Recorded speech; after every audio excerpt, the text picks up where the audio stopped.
Okay, everyone.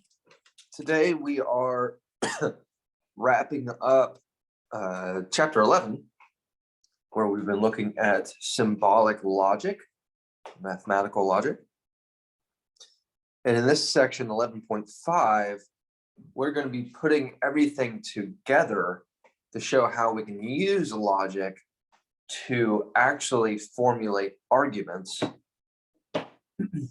or we can use logic to verify or debunk arguments. So ultimately, in most of our lives, when we think about logic or we use logic, we're usually using logic to shore up some sort of argument or a claim that we're making.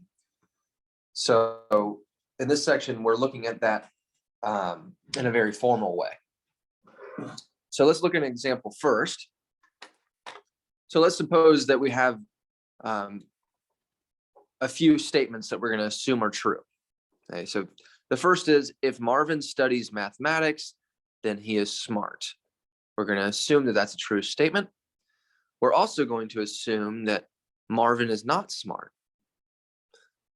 What we would like to conclude, the argument we'd like to make, is that if both of these statements are true, then we should be able to conclude that Marvin does not study mathematics. Okay. So if Marvin studies math and he is smart, if Marvin is not smart, then we can conclude that Marvin must not study math. So first, let's see if this is actually a valid argument by translating this all into symbols and drawing up a truth table. Okay. So if we translate this into symbols, we've got various simple statements. We'll say P is Marvin studies math.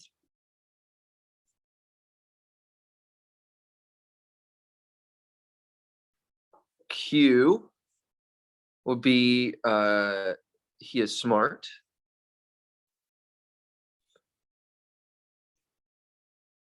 Yeah, and that's it. So we have Marvin studies math and he is smart. Now, if we translate these two statements into symbols, the first statement, if Marvin studies math, then he is smart, would simply be P implies Q.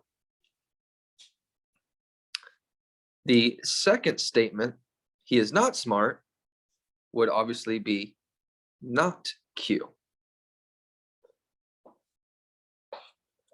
So what we are doing in this particular argument is we're assuming both of these statements are true.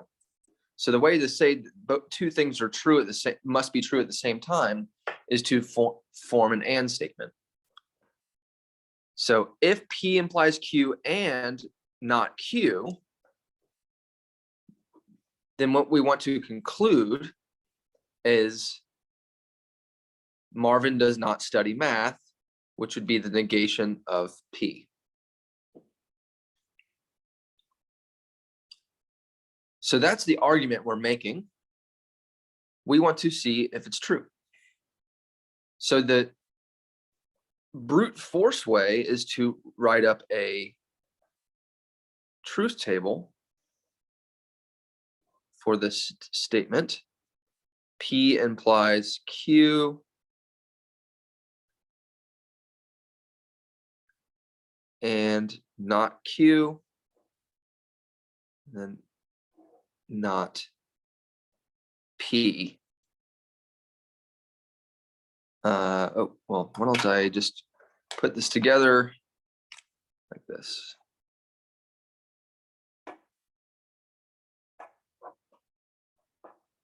Okay, so there's an arrow there. So we draw up a truth table, and remember, we can sort of do this by thinking of having columns in place of the various connectives. So one for the and, one for the implication here, and then each of those simpler statements also gets its own column. So we can consolidate this truth table.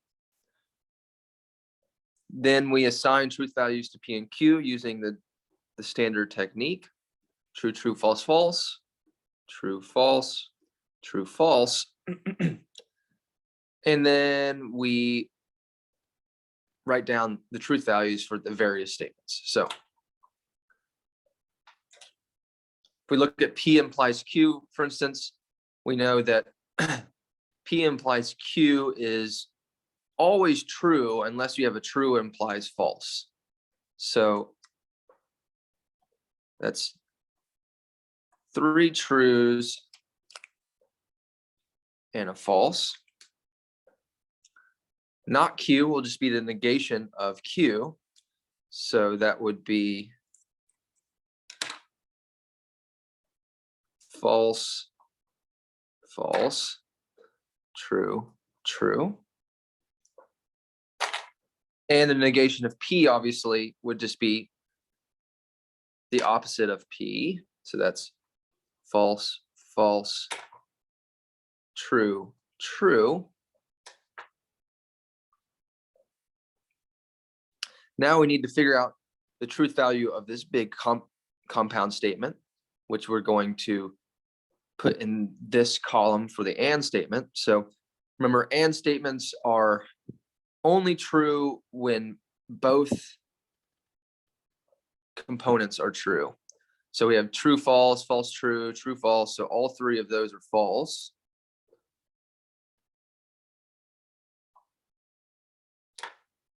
And the only one that we have that is true is the last one. Okay.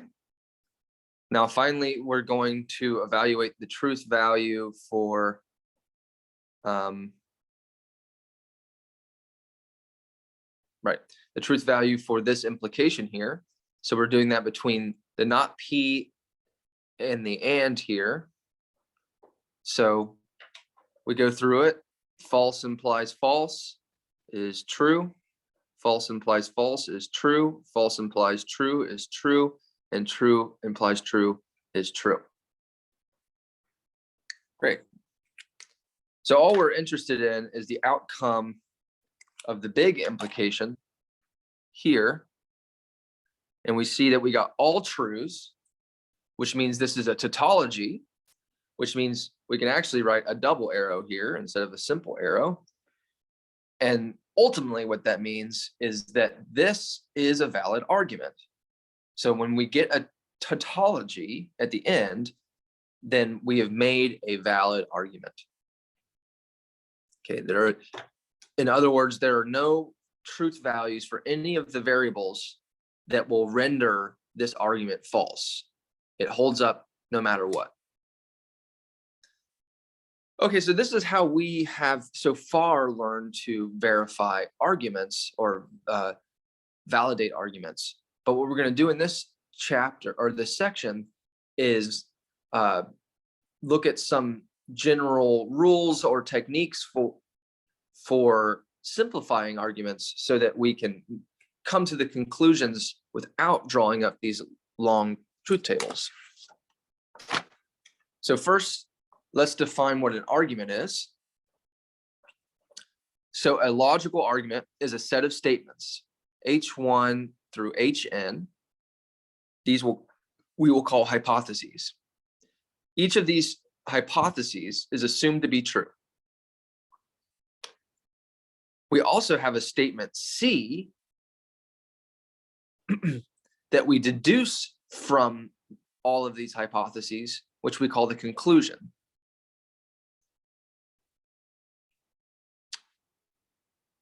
An argument, we say, is when we assume that all of these are true and that therefore C must be true, which we write in this form. So if H1 and H2 up through Hn, and if all of these are true at the same time, which they must be in order for this big and statement, this chain of ands to be true, each one of these hypotheses must be true. So if all of these are true, then we can conclude C. And notice that we have a double arrow here. That means this this has to be a tautology, and it will be if all those hypotheses are proven to be true. So on a big level, this is a very simple logical structure. We have a bunch of statements, all are assumed to be true at the same time. Therefore, if we connect them with ands, then that big statement must be true as well. So if we start with something true, then we can conclude, we can only conclude something that must also be true as well to get a logical argument, a valid argument. So that's what we call an argument. So simple example, just going back to what we did at the very beginning, if we start with the hypothesis, say we call H1, if Marvin studies math, then he is smart. That's one hypothesis. And H2, Marvin is not smart. Then we conclude Marvin does not study math. That we could show is clearly a logical argument because H1 and H2 implies C, which is exactly the structure, if we look at it, of what we wrote down here. So here's H1, here's H2, and here's C. That's what we are trying to conclude. So this has the structure of a logical argument. H1 and H2 implies C. So that's what a logical argument is. Now, as I stated, there are various ways that we can verify a logical argument, one of which is drawing of a truth table, but truth tables are pretty inefficient and they take a long time to draw up. The other way to go about verifying logical arguments is to use rules of inference, which basically are simpler logical conclusions that can be shown to be true in general, that we can then use as sort of building blocks for more complex arguments without having to actually use truth tables, because all of these rules of inference that we're just going to run over really quick, all of these have already been shown to be tautologies. So for instance, if we start with the some hypothesis P that is true, then we can conclude P or Q, where Q is just any argument or any hypothesis we want, what true or not. It doesn't matter if Q is true or not, because P, since we know P is true, P or Q, no matter the truth value of Q, must also be true. So the way to think about this is hypotheses imply conclusion. So P implies P or Q is a clear tautology as long as P is true, Q can be anything. We call that the addition rule. We could also say start with the hypothesis that P and Q are true. If P and Q are true, the only way that and statement is true is if both of these are true. Therefore, we can conclude that either one of them individually is true. So if we assume P and Q, then we can conclude P must be true. We could have also concluded Q must be true. It doesn't matter which one we reduce to.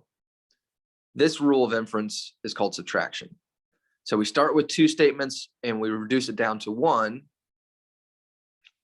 because the only way the and statement is true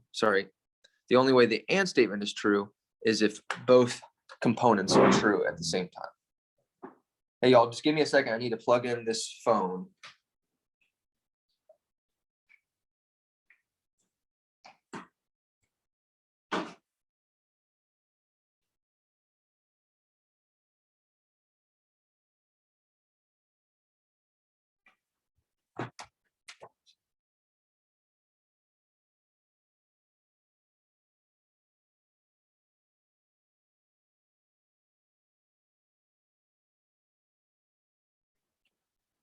Sorry about that. Had to plug in the phone.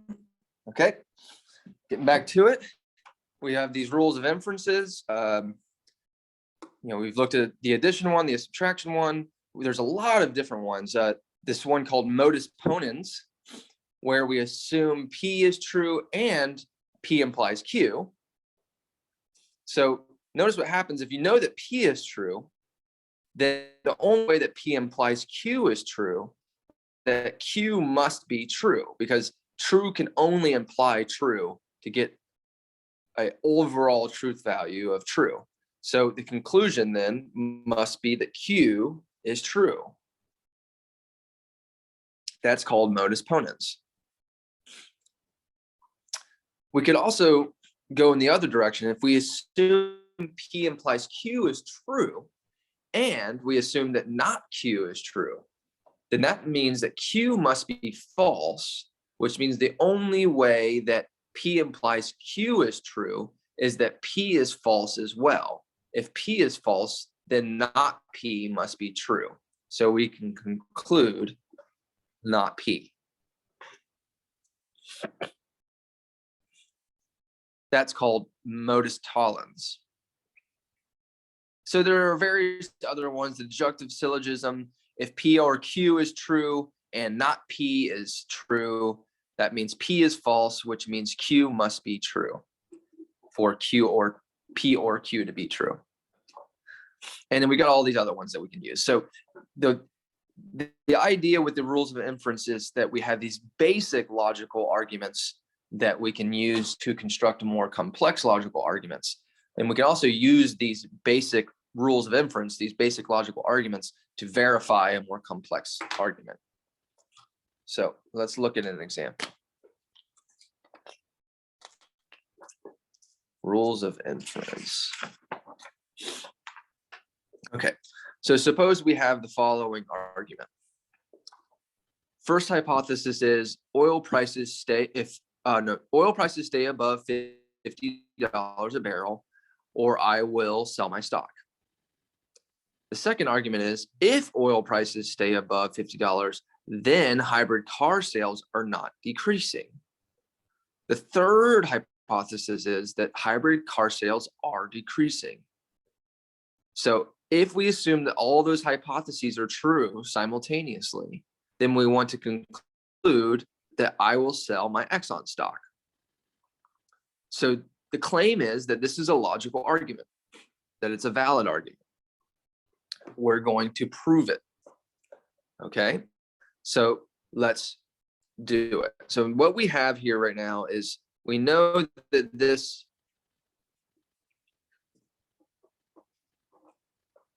is true, or we want it to be true. Let's make sure that it is true.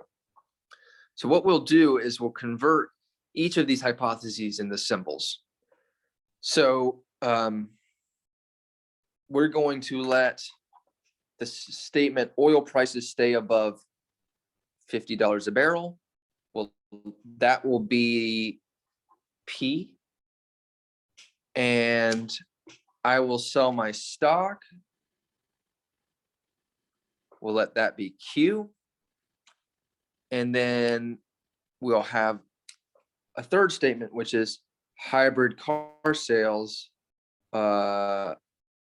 Well, actually, let's do it this one. Hybrid car sales are decreasing.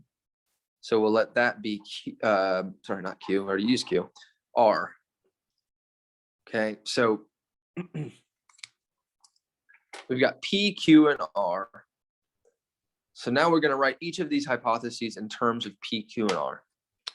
So for instance, the first hypothesis, oil prices stay above $50 a barrel, or I will sell my stock, is P or Q.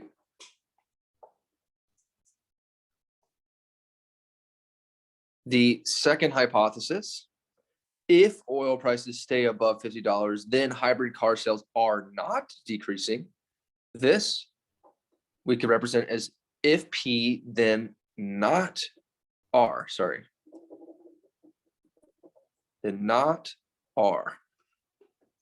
Hybrid car sales are not decreasing. The third hypothesis will simply be R. So what's the structure of this logical argument? It's P or Q and P implies not R and R. So that's this whole big logical statement written in symbols. We want to show that this implies I will sell my X on stock, which is Q.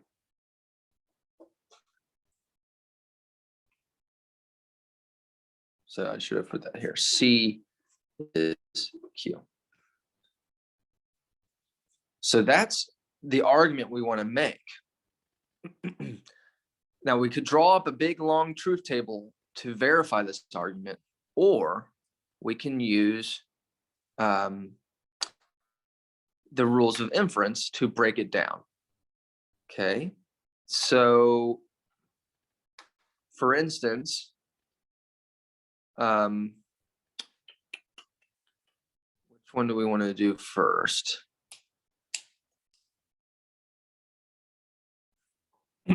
So how to strategize this? You can look at your rules of inference and see if there are any that are useful. So if I look at my rules of inference, there's one of them that has an or statement in it. And that one stands out to me because here's an or. So that would, what would be great is if I could use this to come to some conclusion here. This was the disjunctive syllogism. So it says P or Q and not P implies Q. Now we can't use that directly. So that disjunctive syllogism won't quite get us there. But we can kind of piece this together. So the first thing that we're going to do is notice that R is true. So I write the first step and I say R. I know R is true, so I can assume R. If R is true, then that means not R is false. If not R is false, then we must have P be false. Because the only way for an implication to be true when the then is a false is for the if to also be false. So P is false, which means not P is true. So we know R must be true because it is assumed to be true. So I should maybe give some annotations here. So we first assume R, and that's just assumed because we're assuming this is a logical argument.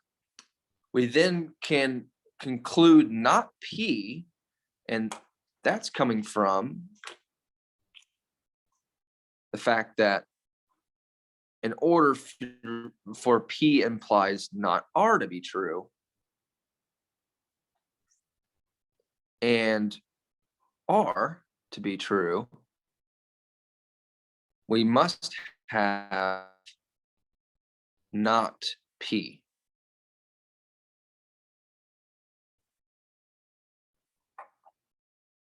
This actually is Modus Ponens. So if I look at Modus Ponens, we have P implies Q and not Q, therefore not P, right? So we assume both of these are true. If both of these are true, then the P must be false. And that's exactly what we're doing here. So we have a P implies Q and a not Q, therefore not P. Same sort of idea, except it's not R and R. So that is Modus Ponens.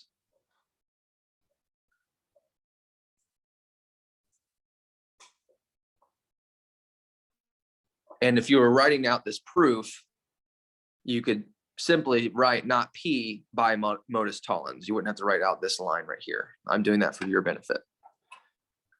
Okay, so now we conclude not P.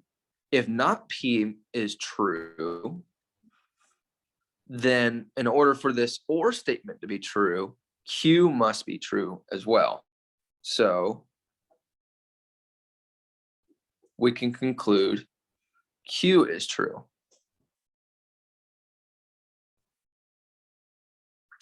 Now, where is that coming from? That is coming from not subtraction. There's a name for that one.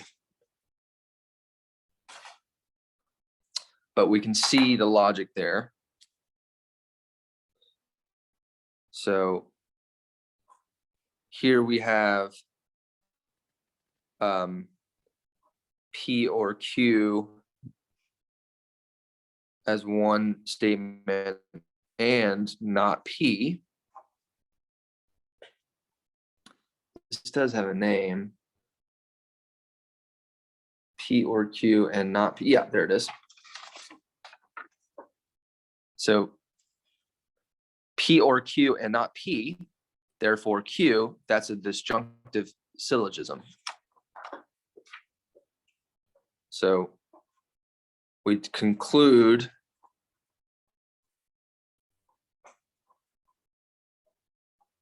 Q by disjunctive syllogism. And once we conclude Q, we're done, because that's what we wanted to conclude. So we showed that by assuming all three hypotheses, we could use various logical rules of inference to walk our way towards the conclusion directly. So we assumed R because that's always, each hypothesis must be assumed to be true, and R is one of the hypotheses. Once we assume R, then we can conclude not P is true by Modus Ponens, because we have a P implies not R and an R. So therefore, not P must be true by Modus Ponens. Once not P is true, we can then conclude Q must be true by disjunctive syllogism, because we have a P or Q and a not P being true. So the only way for this whole thing to be true is Q must be true. And once we have Q, then we're done. We've finished the proof. So that theoretically is easier than drawing a truth table. However, it's less procedural. You have to be able to think your way through the logic without just considering all possible truth values for each variable. So this is more like a game of chess. You see how the hypotheses force various truth assignments to be true. So it's like you're walking your way through a maze. R is true, therefore, in order for this piece to be true, we have to have not P be true. And if not P is true, the only way for this part to be also true is for Q to be true. So it's sort of like a domino effect.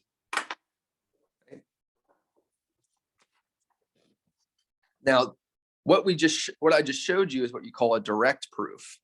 I just started with working the hypotheses and showed how each hypothesis forced another particular truth value for a particular variable, and it led us to the conclusion directly. Now, that's not always the easiest way to get to a conclusion or to show that an argument is valid. There's actually an indirect way to do that. So the indirect proof is we have a logical argument that we want to prove, right? H1 and H2 up to Hn implies C, but instead of going about it directly by using the hypotheses, what we do is we assume that the conclusion is false, and then show that at least one of the hypotheses is also false. So as soon as one of the hypotheses is false, this whole and statement falls apart and the whole thing becomes false. But notice what happens. Since we assumed from the get-go that the conclusion was false, if we can show that one of the hypotheses is false as well, then the whole statement on the left-hand side is also false. And then you have a false implies false, which we know is always true.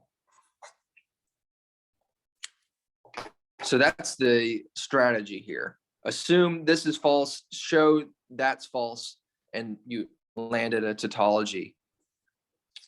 Okay, so let's look at an example. So we're going to have the following simple statements. P is I am happy, Q is I eat too much, R is I spend money. I want to prove the following statement. P implies not Q, and Q or R and not R. Show that that implies not P. Okay, so we're going to do this but indirectly.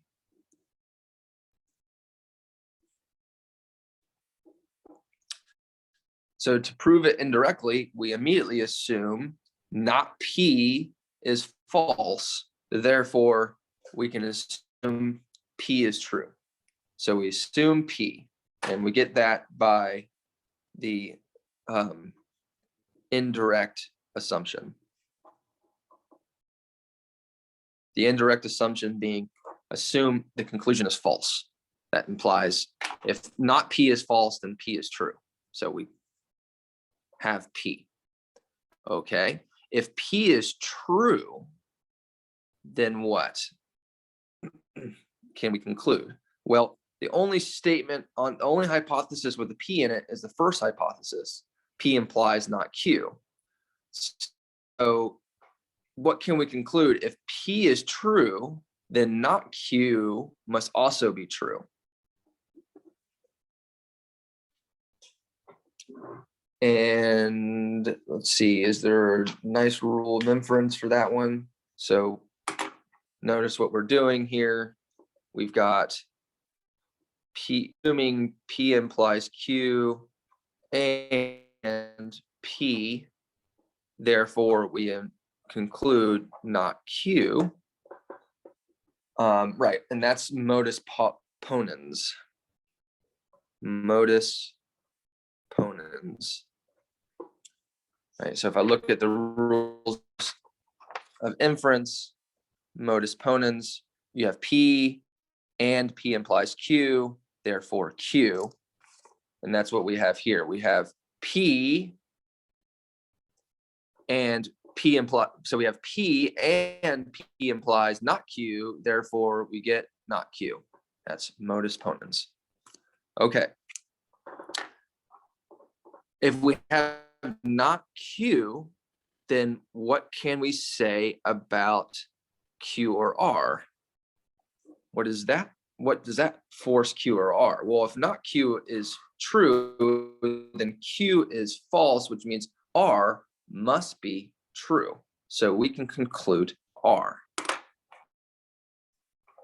Where is that coming from?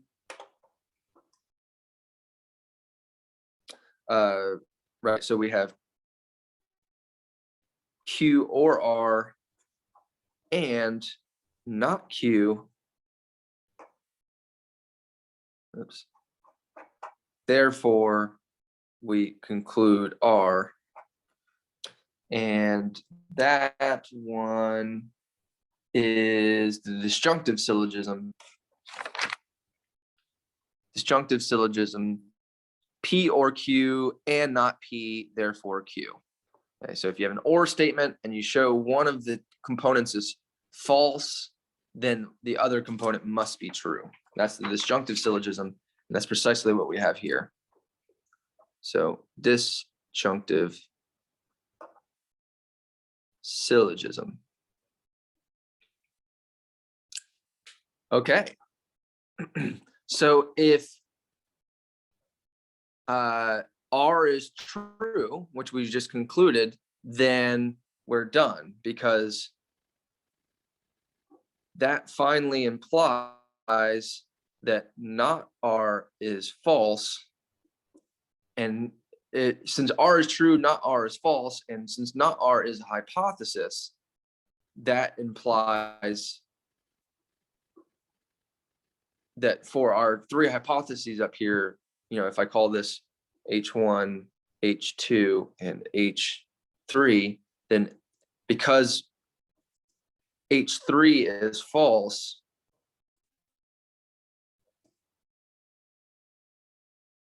this whole string of hypotheses is false, and we therefore have shown that this statement is actually a valid argument by the indirect technique, because we assumed not P was false and showed that one of the three hypotheses must be false because of that assumption.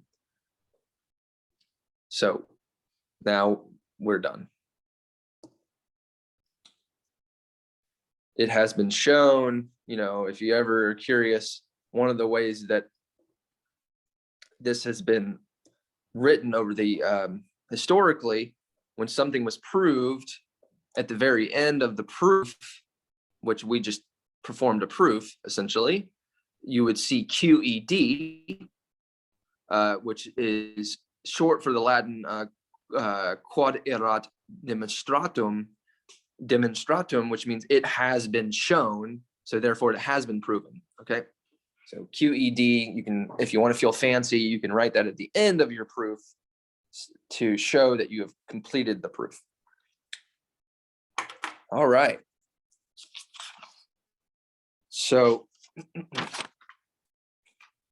we can prove things directly, we can prove things indirectly, and it stands to reason that we can also show things, arguments are invalid as well. So we can prove arguments are valid either directly or indirectly, and we can also show that an argument is just invalid.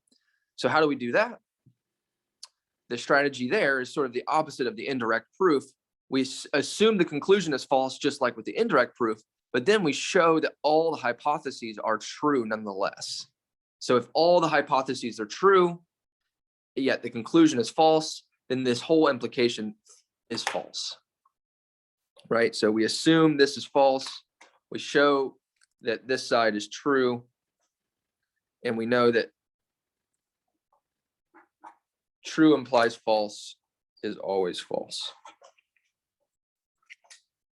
Okay, so let's look at this example. So we have this logical argument, P implies Q and Q implies P. This is a common fallacy. So, if you want to think about an example, you can say P is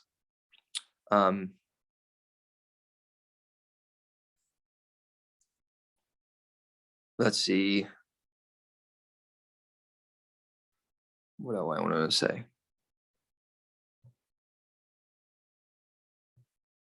Right, so let's just say, P is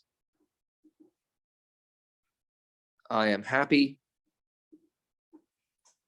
Q is I am on vacation. And if I make those the two simple statements, then what this argument is saying is, if I am happy, then I am on vacation, and I assume that I'm on vacation, then I must be happy, right? So is this a logical argument? Well, the idea is, just because you are on vacation doesn't mean you're happy. But if you're happy, then you're on vacation. Okay, maybe I should have flipped these around to make it feel like it makes more sense. Yeah, it would. I feel like it would hit home a little bit better if I flipped them around. Could have done this. It's a simpler way, and whatever. Okay, so P is I am on vacation. Q is I am happy. So let's read that again. Read this statement one more time. So this would say, if I'm on vacation, then I'm happy. If we assume I am happy, then can we conclude I'm on vacation? And the general idea, and what should be intuitive to you, is this is a false argument, because just because I'm happy doesn't mean I'm on vacation. But if I'm on vacation, then I'm happy. So this doesn't go both ways. So let's show that this is an invalid argument. So what do? First, we assume that the conclusion is false. If we assume the conclusion is false, then its negation is true. So we do that by assumption. Okay. So if not P is true, then what happens? What can we conclude? Well, if we look over at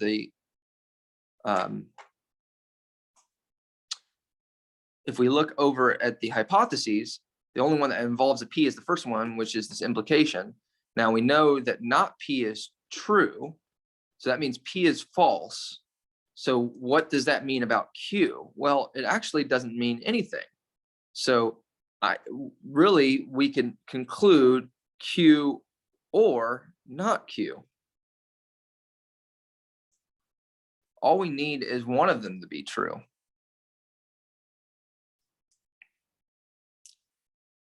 So if we can, from this, we can conclude this, which I don't think has any special name. And from there, we can clearly conclude that since there are no other restrictions, we can conclude Q is true. For instance, there's nothing keeping us from making that conclusion. So since there's no restriction there, we have shown that there is a possibility for this whole argument on the left-hand side to be true. And if that's the case, then we have a true statement implying a false statement, which is always false. So because, let me just try to write this out. So because we can potentially conclude Q, this is a possibility, it's not impossible, then we can conclude that this whole statement is true, because Q is true and not P is true, which means P is false, and false can imply true. So this is true. So we got true and true. This is true. And this is where we have an issue, because now we have P implies Q and Q is true, but that's supposed to imply P, which we know is false. So this whole statement falls apart.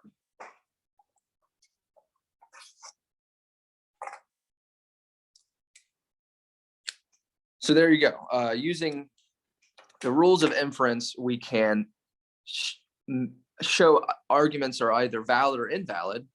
We've got two ways of showing validity of an argument, either directly or indirectly. And we have one way of showing that an argument is invalid, and that's by assuming the argument or the conclusion is false, but showing that all the hypotheses can be true. So it just needs to be a possibility. It doesn't have to happen, right? There is a way for this thing to be false, but that doesn't matter. All we want to show is that there is a possibility for it to be true. And once there's a possibility for it to be true, then there's a possibility for this whole argument to fail. And remember, a valid argument is one that's always true no matter what. There's no way to render it false. Whereas this one, we can make a certain assignment of a truth value for Q and render it false. So there you have it. That is valid arguments, logical arguments. So I'm going to take a look at 11.6 and decide whether or not I want us to go over it. So we may have one more section to go over. If I do decide against it, then Friday's lecture will just be a problem session for this chapter. Probably doing more of these proofs. The proofs tend to be tricky for a lot of students. So more practice, the better. All right.